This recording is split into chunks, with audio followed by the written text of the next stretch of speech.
Hi friends, Siragadikka ஆசை serial episode ரிவ்யூவில் என்ன நடக்குதுன்னு பார்க்கலாம் வாங்க. இங்கே நம்ம மனோஜோட புது வீட்டுக்கு பேய் ஓட்டுறதுக்காக ஒருத்தர் வந்திருக்காங்க. அவங்க சொல்கிறாங்க, இங்கே உள்ள எல்லா லைட்டையுமே ஆஃப் பண்ணுங்க அப்படின்னு சொல்கிறாங்க. எங்கள் மனோஜ் கேட்குறாங்க, எதுக்காக லைட்டெல்லாம் ஆஃப் பண்ணணும் அப்படின்னு சொல்லி கேட்குறப்ப தான், இல்லை இந்த வீட்டில் உள்ள எல்லா லைட்டும் போட்டு அதே மாதிரி என் கையில் இருக்க அரேபியன் லைட்டும் எரியும். எல்லா லைட்டும் எரிஞ்சிக்கிட்டே இருந்தால் கண்டிப்பாக இந்த வீட்டில் பேய் இல்லை. அப்படி இந்த அரேபியன் நாட்டு லைட் மட்டும் எரிஞ்சிட்டு மற்ற லைட் எல்லாமே ஆஃப் ஆச்சுன்னா கண்டிப்பாக இந்த வீட்டில் பேய் இருக்குது அப்படின்னு சொல்கிறாங்க. எல்லாருமே ரொம்பவே பயப்படுறாங்க. இங்கே நம்ம முத்து வந்து அண்ணாமலை கிட்ட கேட்குறாங்க, என்னப்பா இவங்க பேய் ஓட்ட வந்தாங்களா இல்லை வீட்டில் உள்ள கரண்ட் பில்லை ஏற்ற வந்தாங்களானே தெரில அப்படின்னு சொல்கிறாங்க. ஏய் சும்மா இருடா, நானே ரொம்பவே பயந்து போயிருக்கேன் அப்படின்னு சொல்கிறாங்க. நம்ம மீனா முத்துவை பக்கமாக கூட்டிகிட்டு போயிட்டு, எங்க கம்முன்னு சைலண்ட்டாக இருங்க, எதுவும் பேசாமல், எனக்கே ரொம்பவே பயமாக இருக்குது. அதுக்கப்புறம் அவங்க ஏதாச்சும் உங்கள் மேலே பேய் இது ஏவி விட்டுற போகிறாங்க அப்படின்னு சொல்கிறாங்க. என் பக்கத்துலேயே பேய் இருக்கிறப்ப என்னத்துக்கு ஏவி விட போகிறாங்க அப்படின்னு சொல்லிட்டு மீனாவை சொல்கிறாங்க. ஏங்க அப்படின்னு சொல்கிறாங்க. சும்மா தான் மீனா, வா மீனா அப்படின்னு சொல்லிட்டு மீனாவை கூட்டிகிட்டு போயிடுறாங்க. அதுக்கப்புறம் நம்ம எல்லாருமே கண்ணை மூட சொல்கிறாங்க. எல்லாருமே கண்ணை மூடிக்கிட்டு இருக்காங்க. நம்ம முத்து மட்டும் அந்த நேரத்தில் வெளியே போயிடுறாங்க. ஒரு கொஞ்ச நேரம் விட்டு லைட்டெல்லாம் ஆஃப் ஆகி எரியுது. எல்லாருமே பார்த்துட்டு ரொம்பவே பயப்படுறாங்க. ஒருவேளை இந்த வீட்டில் பேய் இருக்குமோ அப்படின்னு சொல்லிட்டு நம்ம முத்து வந்து ஜன்னல் வழியாக எல்லாரையுமே கூப்பிடுறாங்க. நான் தான் மெயின் சுவிட்சை ஆஃப் பண்ணி போட்டேன் அப்படின்னு சொல்கிறாங்க. என்ன பேய் இல்லை தானே, எனக்கு நல்லாவே தெரியும், இவங்க நல்லா ஏமாற்ற வந்திருக்காங்க அப்படின்னு சொல்லிட்டு நம்ம முத்து சொல்கிறாங்க. நம்ம ரோகிணி வந்து முத்துவை பயங்கரமாக திட்டுறாங்க. என்ன முத்து, இதில் கூட விளையாடிட்டு இருப்பீங்களா?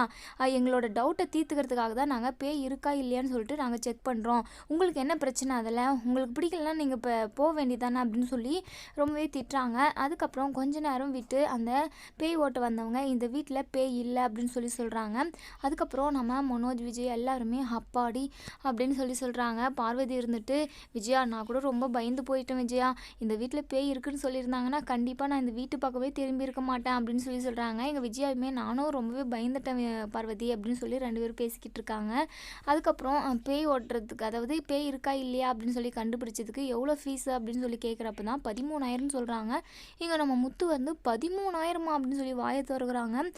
அதுக்கப்புறம் நம்ம மனோஜ் இருந்துட்டு, கொஞ்சம் கம்மி பண்ணி சொல்கிறீங்களா, அதான் வீட்டில் பேய் இல்லை அப்படின்னு சொல்லி பேய் ஓட்டுறவங்க கிட்ட கேட்குறாங்க.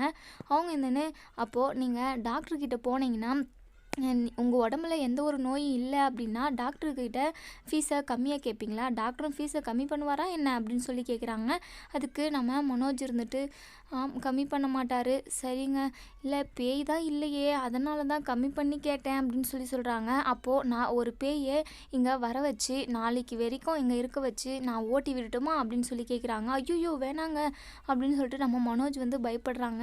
அதுக்கப்புறம் அவங்க கேட்ட பணத்தையும் கொடுத்துட்றாங்க. உடனே ஸ்ருதி வந்து அவங்க பேய் ஓடுறவங்ககிட்ட, ஏங்க நீங்கள் பேயை வர வைப்பீங்களா? சரிங்க, நாங்கள் ஒரு செல்ஃபி மட்டும் எடுத்துக்கிறேனே அப்படின்னு சொல்லிட்டு ரவியை ஃபோனை எடுத்துகிட்டு வாங்க அப்படின்னு சொல்லி கேட்குறாங்க. என்ன பேய்னா ஆர்டிஸ்டா இல்லை வேற எதுனா வா, அது கூட செல்ஃபி எடுக்கிறேன்னு சொல்லிட்டு கம்முன்னு வா அப்படின்னு சொல்கிறாங்க. அதுக்கப்புறம் எல்லாமே முடிஞ்சதுக்கப்புறம் நம்ம மீனாவும் முத்துவும் பேசிக்கிறாங்க. ஏங்க 1 மணி ஆயிடுச்சுங்க, காலையில் நம்ம 10 மணிக்கு வந்தோம், பாருங்கள் டைம் போனதே தெரியல அப்படின்னு சொல்கிறாங்க. நான் உடனே முத்து இருந்துட்டு அண்ணாமலைக்கிட்ட, அப்பா டைம் ஆயிடுச்சு, எல்லாமே சாப்பிட்லாமா? சரி நான் வெளியில் போயிட்டு வாங்கிட்டு வரேன் அப்படின்னு சொல்கிறாங்க. உடனே நம்ம விஜயா இருந்துட்டு, ஏன் மீனை சமைக்க மாட்டாளா என்ன? காய்கறியெல்லாம் வாங்கிட்டு வாங்க, அவள் இங்கே சமைக்கட்டும் அப்படின்னு சொல்கிறாங்க. நம்ம முத்து இருந்துட்டு, ஐயா இங்கேயுமே அவள் தான் சமைக்கணுமா?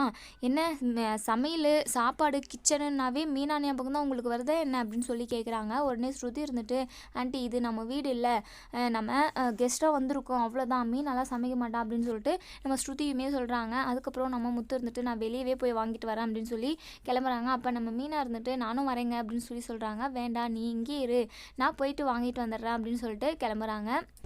சாப்பாடு வாங்கிட்டு வந்து எல்லாருமே வயிறார சாப்பிட்றாங்க.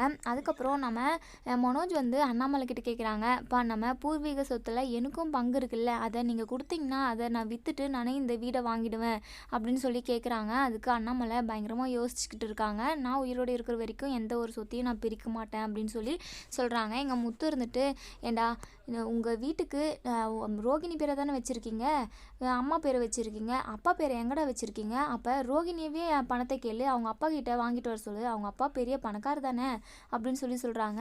அதுக்கப்புறம் நம்ம ரோகிணிக்கு ரொம்பவே பதட்டமாக வருது. அச்சோ, திரும்பவும் என் பக்கமே திரும்புகிறாங்களே, எந்த ஒரு பண கஷ்டமோ பணம் பேச்சு எடுத்தாலே என்ன தான் வந்து உசுறு எடுக்கிறாங்க, இப்போ எப்படி தப்பிக்க போகிறோம் அப்படின்னு சொல்லிட்டு பயங்கரமாக யோசிக்கிறாங்க இங்கே நம்ம ரோகிணி. உடனே நம்ம விஜயா இருந்துட்டு, ஆமாம் ரோகிணி, இப்போதைக்கு பூர்வீக சொத்தெல்லாம் விற்கிற மாதிரி இல்லை, விற்றாலுமே அது சரிப்பட்டு வராது, நீ பேசாமல் உன் அப்பாவை பணத்தை அனுப்பிவிட சொல்லு அப்படின்னு சொல்கிறாங்க. உடனே ரோகிணி மனசுக்குள்ளேயே நினைக்கிறாங்க, பணத்தை அனுப்பிவிடுன்னு சாதாரணமாக சொல்கிறாங்க, நான் பணம் காய்க்கிற மரமாக வச்சுக்கிட்டு இருக்கேன், மலேசியாவில் எனக்கு அப்பாவும் இல்லை, பணக்கார அப்பாவும் இல்லை, நான் பணத்துக்கு எங்கே போவேன் அப்படின்னு சொல்லிட்டு மனசுக்குள்ளேயே நினைக்கிறாங்க. கூடிய சீக்கிரமே எங்கள் ரோகிணி பற்றினா மொத்தம் உண்மையுமே விஜயாவோட வீட்டுக்கு தெரிய வரணும் அப்படின்னு நினைக்கிறவங்க இந்த வீடியோவுக்கு லைக் பண்ணி தெரியுங்க. தேங்க்யூ ஃப்ரெண்ட்ஸ், தேங்க்யூ ஃபார் வாட்சிங்.